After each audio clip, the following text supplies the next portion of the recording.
پہنچ رہی تھی نبی کو لے کر، مگر ابو جہل کو کیا پتا تھا یہ کون ہے؟ اس کو کیا معلوم تھا کہ یہی وہ بچہ ہے جو میری منمانی کو ختم کرے گا؟ اسے کیا معلوم تھا کہ یہی وہ بچہ ہے جس کا میں دشمن بنوں گا؟ اس کو کیا پتا تھا یہ کون ہے؟ ادھر سرکار آ رہا ہے، میرے سرکار بچپنے کا دور ہے، اللہ اکبر، ابو جہل اونٹنی پر چلا آ رہا ہے۔ جب میرے سرکار کو دیکھا نا اس نے، اتنا حسین و جمیل بچہ، تو بے ساختہ پکار اٹھا، یار اتنا زیادہ حسین و جمیل بچہ تو مکے میں کوئی ہے ہی نہیں ہے، کون ہے؟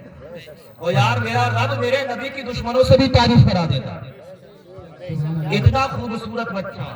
تو اس نے میرے نبی کو ابو جہل نے اٹھایا، اور جب اٹھایا وہ خود آگے بیٹھا اونٹنی پر اور میرے نبی کو پیچھے بٹھایا۔ اب اپنی اونٹنی کو ہانکتا ہے مگر اونٹنی آگے بڑھنے کا نام نہیں لیتی، اپنی اونٹنی کو مارتا ہے مگر آگے بڑھنے کا نام نہیں ہوتی۔ بڑا پریشان ہو گیا، کیا کیا جائے، اونٹنی آگے کیوں نہیں بڑھ رہی ہے؟ تو گویا کہ اونٹنی بھی عالم محبت میں کہہ رہی ہے، او ابو جہل نہیں، سن لے، جب تک آگے نہیں بڑھوں گی، جب تک محمد کو آگے نہیں بٹھائے گا، سبحان اللہ، جب تک آگے نہیں بٹھاؤں گی، جب تک اس عظمت والے بچے کو آگے نہیں بٹھائے گا، اللہ اکبر۔ ابو جہل نے سوچا یار اس بچے کو آگے بٹھا کر دیکھتا ہوں، خود پیچھے بیٹھوں گا۔ جب ابو جہل نے میرے نبی کو آگے بٹھایا، خود پیچھے بیٹھا، اونٹنی چلنے لگی، سبحان اللہ، اونٹنی دوڑنے لگی، سبحان اللہ۔ اب ابو جہل سوچ رہا یار کیا بات ہے، میں آگے بیٹھا تو نہیں چلی، اس بچے کو آگے بٹھایا تو چلنے لگی۔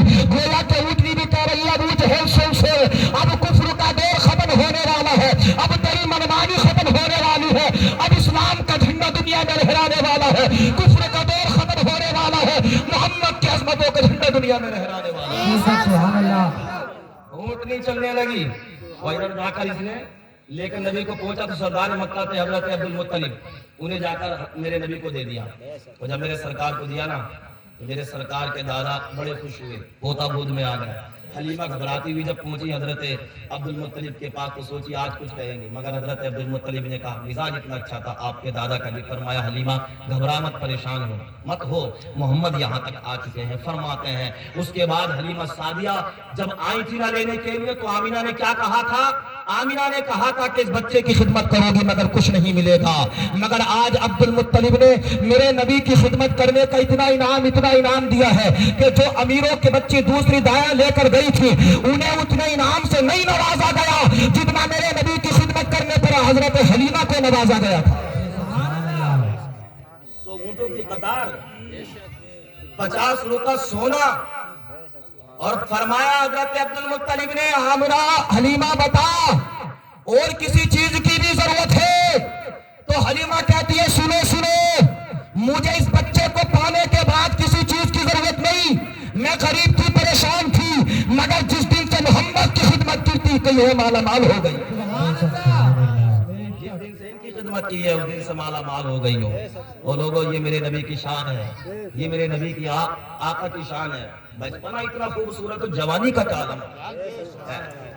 مکے کے لوگ دوڑتے ہوئے حضرت ابو طالب کی کفالت میں جب نبی تھے تو آیا کر کہا ابو طالب مکے کے اندر بارش نہیں ہو گئی، قحط ساری ہو گئی، جانور پریشان ہے، بڑے بچے سارے لوگ پانی سے پریشان ہیں، تو کچھ تو کرو۔ حضرت ابو طالب میرے سرکار کو لے کر جب خانہ کعبہ کے اندر پہنچے، خود تو اندر پہنچ گئے تھے کعبہ میں، اور میرے نبی کو کعبے کی دیوار سے ٹیک لگا کر بٹھا دیا تھا۔ حضرت ابو طالب کہتے ہیں وہ نبی اللہ اکبر کعبے کی دیوار سے ٹیک لگا کر بیٹھے ہیں۔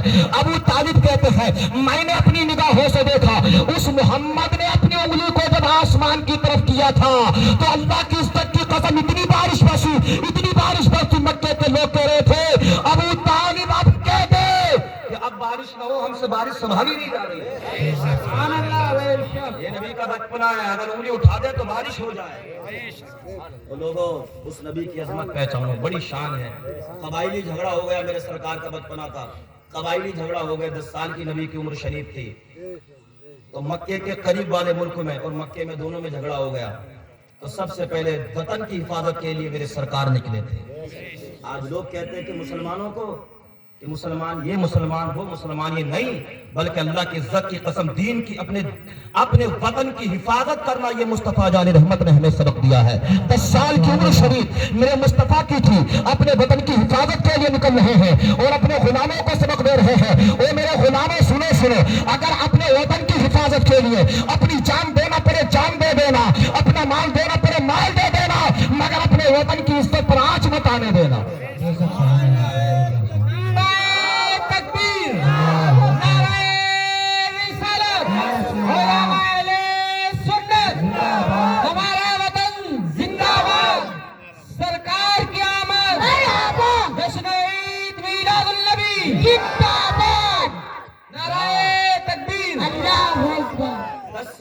عمر میں 10 سال کی عمر شریف میں میرے سرکار اپنی وطن کی حفاظت کے لیے نکل رہے ہیں اور غلاموں سے کہہ رہے ہیں میرے غلاموں اگر تم پر بھی وقت آ جائے تو اپنی وطن کی حفاظت کے لیے اپنا سب کچھ قربان کر دینا مگر اپنے وطن پر آنچ نہیں آنے دینا. اسی لیے میں کہتا ہوں لوگوں جو اپنے وطن کا سچا وفادار ہوگا وہ مسلمان ہوگا.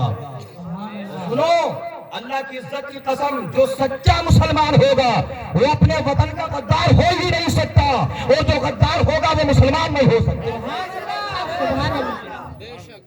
ہاں ہمارے نبی نے ہمیں یہ سبق دیا ہے ہم اپنے وطن کے ساتھ غداری نہیں اپنے وطن کی یادوں کو اپنے سینے میں بسائے. جہاں کارگل کا جھگڑا ہوا تھا کتنے علماء کرام اس وطن کی حفاظت کے لیے شہید ہو گئے. ہمارے عالموں نے بھی ہمیں یہ بتایا اپنے وطن سے بے انتہا پیار کرو اپنے وطن کی حفاظت کے لیے ہر وقت تیار رہو. الحمدللہ ہمارا ملک ہندوستان ہماری جان اس پر قربان ہمارا تن من اس پر قربان اس لیے کہ ہمیں اس لیے ناز نہیں ہے یہاں تاج محل ہے ہمیں اس لیے ناز ہے کہ یہاں پر ہمارے اور آپ کے آقا خواجہ غریب نواز موجود ہے. سبحان اللہ سبحان اللہ.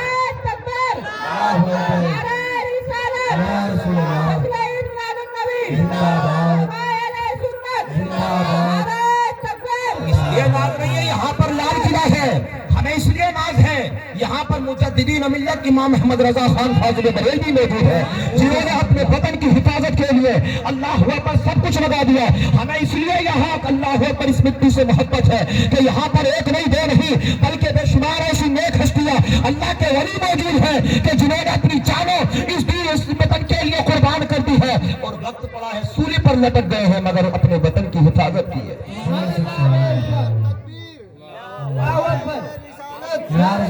علماء اہل سنت خواجہ کا ہندوستان خواجہ کا ہندوستان سنی مسلمان سنی مسلمان خواجہ کا ہندوستان علماء اہل سنت نعرہ تکبیر.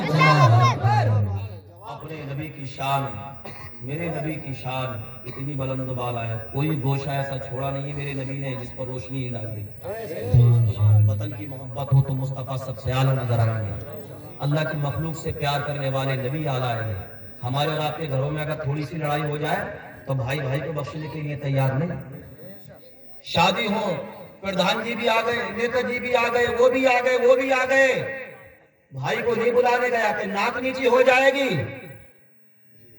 ابے جو تیرا اپنا خون تھا وہی شادی میں نہیں آیا دوسرے آ گئے تو خوش ہے بھائی نہیں آیا تو یار اس کے سامنے اگر جاؤں گا تو ناک کٹ جائے گی. لوگ کیا کہیں گے اس کو منانے کے لیے چلا گیا. ایک ادنا سے آدمی کو جس کی گاؤں کے اندر کوئی اوقات نہیں اس کو منانے کے لیے چلا گیا اور جس سے خون کا رشتہ ہے اس بھائی کے گھر جاتے ہوئے شرم آتی ہے. نقصان کس کا تیرے اپنوں کا تیرا ہوا. تیری شادی میں کون نہیں آیا جو تیرے اپنے تھے وہ نہیں آئے دوسرے تو سارے آ گئے. بھائی نہیں آیا. اگر بہن نے اپنے بیٹے کا رشتہ بھائی کے بغیر پوچھے کر دیا تو بھائی کہتا ہے کہ مجھ سے اجازت ہی نہیں رہی تو میں اس کو بھاگ کیوں دوں گا. بھائی میں کیوں جاؤں گا اس کے گھر اس کے پروگرام میں اس نے تو مجھ سے کچھ پوچھا نہیں. یار تم کیا ہو گیا ضروری تھوڑی نہیں ہے کہ وہ اپنے بچوں کی شادی کر رہی ہے تو تم سے پوچھے گی صرف تھوڑے سے بات کے اوپر اسے تانے دے. نہیں بلکہ اس کی شان یہ ہے نبی نے فرمایا ہے اللہ نے جس کو بہنیں عطا کی اور ان نے اس کے ساتھ محبت کا برتاؤ کیا ان کے اخلاق اور ان کے حقوق کو ادا کیا. مصطفیٰ فرماتے ہیں جس دن کوئی سایہ نہ ہوگا میں محمد بہن کی خدمت کرنے والے کا ہاتھ پکڑ کر جنت کے اندر داخل کر دوں گا. بچیوں کو لوگ زمین میں دباتے تھے. میرے سرکار کے پاس صحابہ یا رسول اللہ مکے میں ایک نوجوان بہت خوبصورت آتا اتنا خوبصورت ہے حضور کہ اس کی طلاق کی وجہ سے دل خوش ہوتا ہے. تو میرے سرکار دو عالم صلی اللہ علیہ وسلم نے جب یہ سنا صحابہ سے فرمایا کون ہے وہ یا رسول اللہ وہ دہیہ کلبی ہے. کون دہیہ کلبی؟ جس نے اپنے ہاتھوں سے اپنی 7 بچیوں کو دبایا تھا اور دوسروں کی بچیوں کو بھی دبایا تھا وہ دہیہ کلبی ہے. تو میرے سرکار نے ان کے لیے دعا کی اللہ اس بندے کو ہدایت دے دے. آ گئے میرے سرکار صبح کا سویرے میں مدارہ کو دروازے پر نبی کے دستک دے رہا. دروازہ کھلا یا رسول اللہ.